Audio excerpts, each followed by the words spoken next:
Hello and welcome back to Old Yarn Vidcast. Today's story comes from Grimm's Complete Fairy Tales, translated by Margaret Hunt. The Story of Faithful John.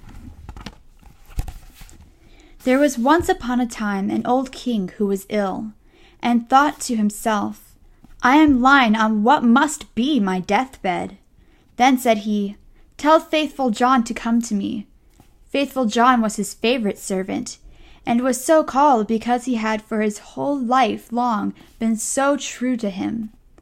Therefore, when he came beside the bed, the king said to him, "Most faithful John, I feel my end approaching, and have no anxiety except about my son. He is still of tender age, and cannot always know how to guide himself.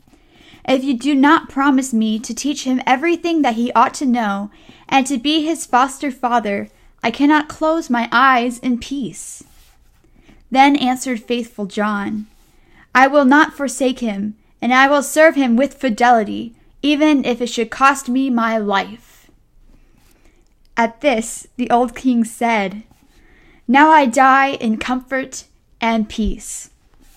Then he added, "After my death you shall show him the whole castle, all the chambers, halls, and vaults, and all the treasures which lie therein. But the last chamber in the long gallery, in which is the picture of the princess of the golden dwelling, you shall not show. If he sees that picture, he will fall violently in love with her, and will drop down in a swoon, and go through great danger for her sake. Therefore, you must preserve him from that." And when Faithful John had once more given his promise to the old king about this, the king said no more, but laid his head on his pillow and died. When the old king had been carried to his grave, Faithful John told the young king all that he had promised his father on his deathbed, and said, "This I will assuredly perform, and will be faithful to you as I have been faithful to him, even if it should cost me my life." When the mourning was over, Faithful John said to him, "It is now time that you should see your inheritance. I will show you your father's palace." Then he took him about everywhere, up and down, and let him see all the riches and the magnificent apartments. Only there was one room which he did not open, that in which hung the dangerous picture. The picture was, however, so placed that when the door was opened you looked straight on it, and it was so admirably painted that it seemed to breathe and live, and there was nothing more charming or more beautiful in the whole world. The young king, however, plainly remarked that Faithful John always walked past this one door, and said, "Why do you never open this one for me?"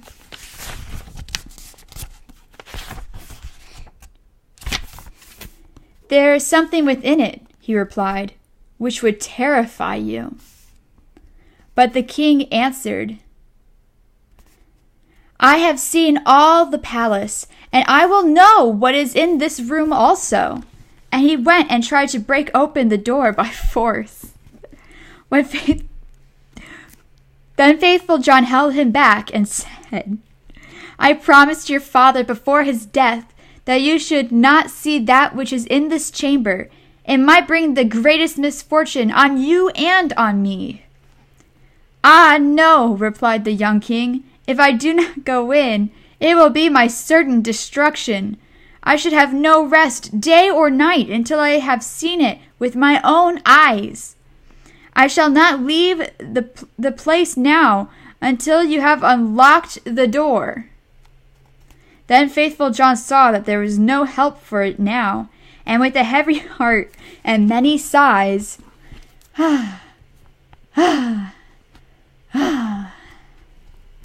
sought out the key from the great bunch. When he had opened the door, he went in first, and thought by standing before him he could hide the portrait so that the king should not see it in front of him. But to what avail? The king stood on tiptoe and saw it over his shoulder.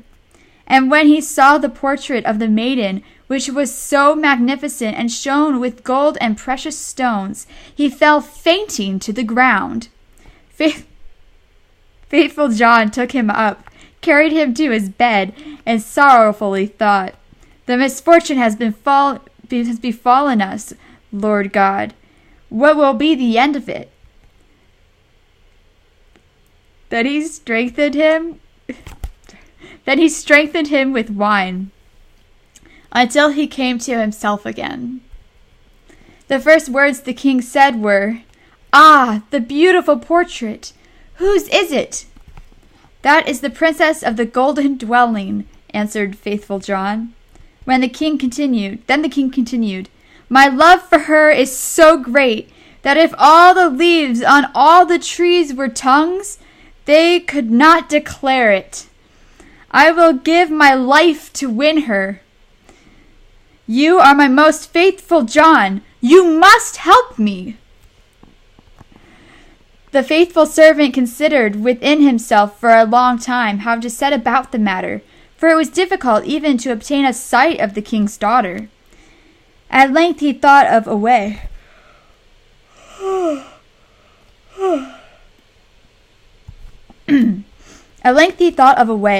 And said to the king, "Everything which she has about her is of gold. Tables, chairs, dishes, glasses, bowls, and household furniture. Among your treasures are 5 tons of gold. Let one of the goldsmiths in the kingdom work these up into all manner of vessels and utensils, into all kinds of birds, wild beasts, and strange animals, such as may please her, and we will go there with them and try our luck." The king ordered all the goldsmiths to be brought to him, and they had to work night and day until at last the most splendid things were prepared. When everything was stowed on board a ship, faithful John put on the clothing of a merchant, and the king was forced to do the same in order to make himself quite unrecognizable. Then they sailed across the sea, and sailed on until they came to the town where the princess of the golden dwelling resided.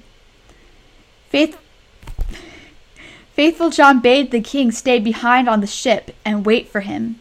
"Perhaps I shall bring the princess with me," said he. "Therefore see that everything is in order. Have the golden vessels set out and the whole ship decorated." Then he gathered together in his apron all kinds of gold things, went on shore, and walked straight to the royal palace.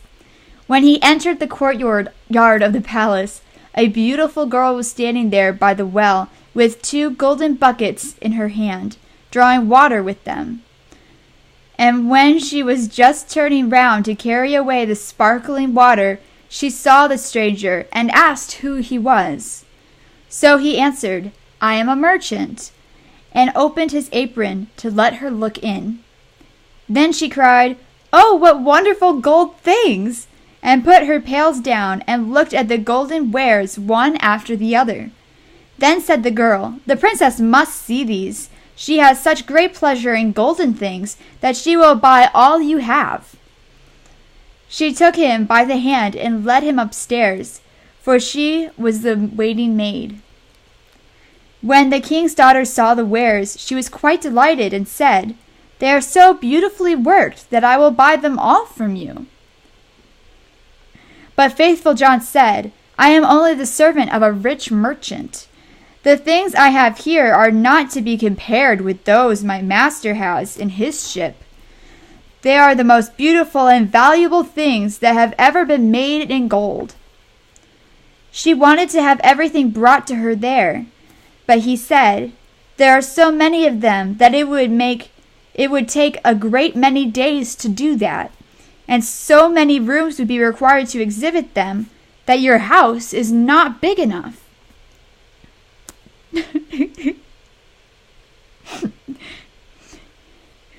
Then her curiosity and longing were still more excited, until at last she said, "Take me to the ship. I will go there myself and behold the treasures of your master." On this, faithful John was quite delighted, and led her to the ship.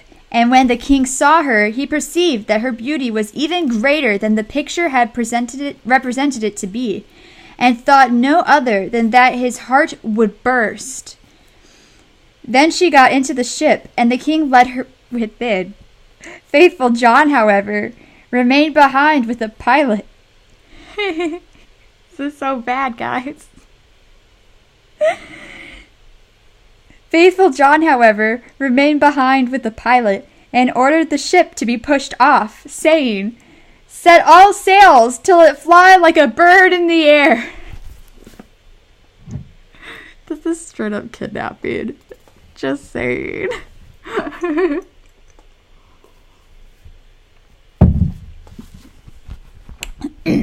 Set all sails till it fly like a bird in the air. Inside, however, the king showed her the golden vessels, every one of them, and the wild beasts and strange animals. Many hours went by, while she was seeing everything, and in her delight she did not observe that the ship was sailing away.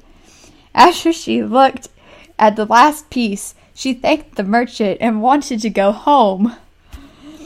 But when she came to the side of the ship, she saw that it was on the deep sea far from land, and hurrying onwards with all sails set. Sorry. This is so sketchy, guys. Don't take this as a lesson of what to do to get the girl you want. Actually, don't take any of this at all. All of this is so. This whole story is really sketchy. I love it. "Ah!" cried she in her alarm. "I am betrayed! I am carried away and have fallen into the power of a merchant! I would rather die!" The king, however, seized her hand and said, "I am not a merchant. I am a king, and of no worse origin than you are. And if I have carried you away with subtlety, that has come to pass because of my exceeding great love for you. You who I've never met before, who I creepily have like this random picture of you in my house that we didn't destroy even though we knew it was going to be really because of my exceeding great love for you. The first time that I looked on your portrait, I fell fainting to the ground." Not at all creepy.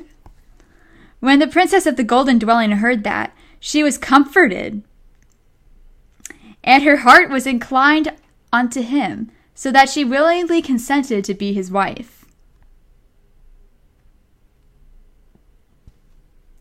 It so happened, however, that while they were sailing onwards over the deep sea, best story ever. It so happened, however, that while they were sailing onwards over the deep sea, that faithful John, who was sitting on the forepart of the vessel, making music, saw 3 ravens in the air, which came flying towards them. At this he stopped playing and listened to what they were saying to each other, for that he well understood. One cried, "Oh, there he is carrying home the princess of the golden dwelling." "Yes," replied the second, "but he has not got her yet." Said the third, "But he has got her. She is sitting beside him in the ship." Then the first began again and cried, "What good will that do him? When they reach land, a chestnut horse will leap forward to meet him, and the prince will want to mount it. But if he does that, it will run away with him and rise up into the air with him, and he will never see his maiden again." Said the second, "But is there no escape?" "Oh, yes, if anyone else gets on it swiftly and takes out the pistol, which must be in its holster, and shoots the horse dead with it, the young king is saved. But who knows that? And whoever does know it and tells it to him will be turned to stone from the toe to the knee." Then said the second, "I know more than that. Even if the horse is killed, the young king will still not keep his bride. When they go into the castle together, a wrought bridal garment will be lying there in a dish, and looking as if it were woven of gold and silver. It is, however, nothing but sulphur and pitch, and if he puts it on, it will burn him to the very bone and marrow. Said the third, Is there no escape at all? Oh, yes, replied the second. If anyone with gloves on seizes the garment and throws it into the fire and burns it, the young king will be saved. But what's the good in that? Whoever knows it and tells it to him, half his body will become stone from the knee to the heart. Then said the third, I know still more. Even if the bridal garment be burnt, the young king will still not have his bride.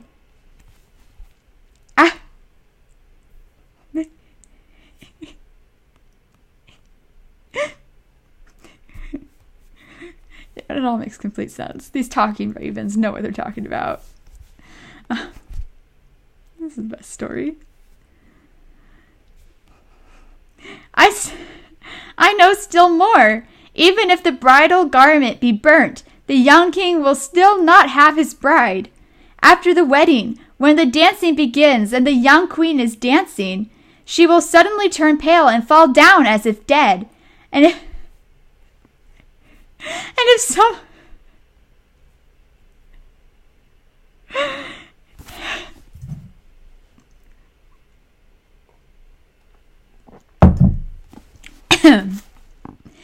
And if someone does not lift her up and suck 3 drops of blood from her right breast and spit them out again, she will die.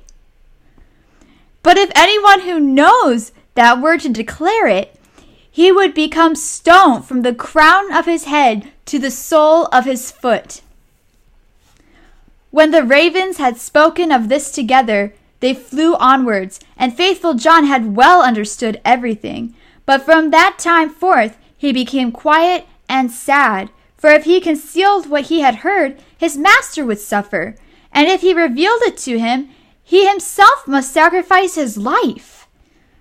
At length, however, he said to himself, I will save my master, even if it brings destruction on myself. When therefore they came... When therefore they came to shore, all happened as it had been foretold by the ravens, and a magnificent chestnut horse sprang forward.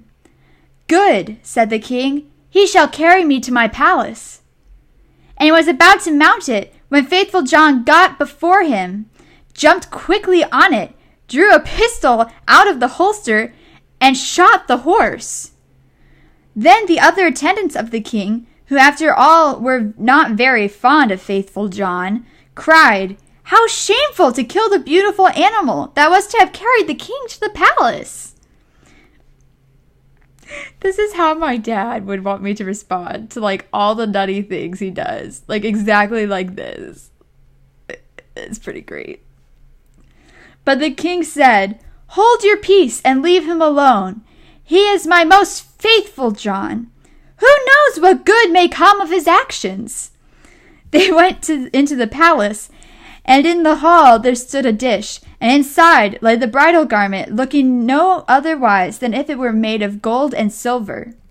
The young king went towards it, and was about to take hold of it, but faithful John pushed him away, seized it with gloves on, carried it quickly to the fire, and burnt it. The other attendants again began to murmur, and said, Behold, now he is even burning the king's bridal garment. But the young king said, Who knows what good he may have done? Leave him alone. He is my most faithful John. Could ask him what good he's done. That might be normal. I don't know. And now the wedding was solemnized. The dance began, and the bride also took part in it. Then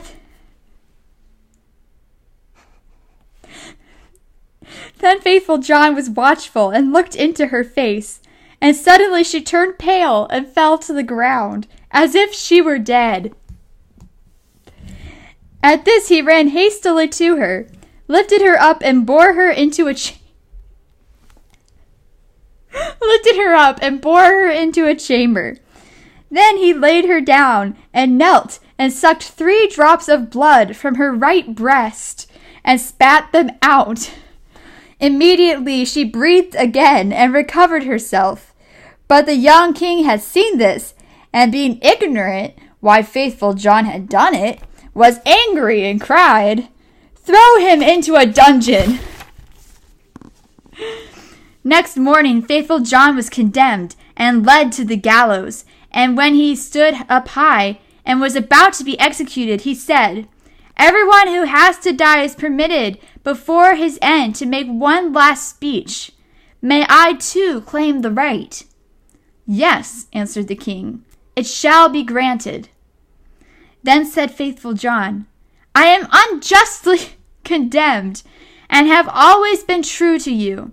And he related how he had hearkened to the conversation of the ravens when at sea, and how he had been obliged to do all these things in order to save his master. Very believable story. Then cried the king, "Oh, my most faithful John, pardon, pardon! Bring him down!" But as faithful John spoke the last word, he had fallen down lifeless and become a stone. At this the king and queen suffered great anguish, and the king said, "Ah, how ill I have requited great fidelity," and ordered the stone figure to be taken up and placed in his bedroom beside his bed. And as often as he looked at it, he wept and said, "Ah, if I could bring you to life again, my most faithful John." Some time passed, and the queen bore twins, 2 sons who grew fast and were her delight.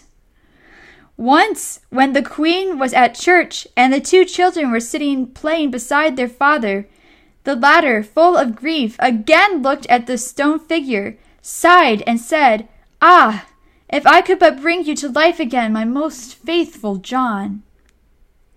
Then the stone began to speak and said, "You can bring me to life again, if you will sacrifice what is dearest to you." Then cried the king, "I will give everything I have in the world for you." The stone continued, "If you will cut off the heads of your 2 children with your own hand, and sprinkle me with their blood, I shall be restored to life." The king was terrified when he heard that he himself must kill his dearest children, but he thought of faithful John's great fidelity, and how he had died for him, drew his sword, and with his own hand cut off the children's heads. And when he had smeared the stone with their blood, life returned to it, and faithful John stood once more safe and healthy before him. He said to the king, "Your fidelity should not go unrewarded," and took the heads of the children, put them on again, and rubbed the wounds with their blood, at which they became whole again immediately, and jumped down, and went on playing as if nothing had happened. That's a cool party trick. Then the king was full of joy, and when the king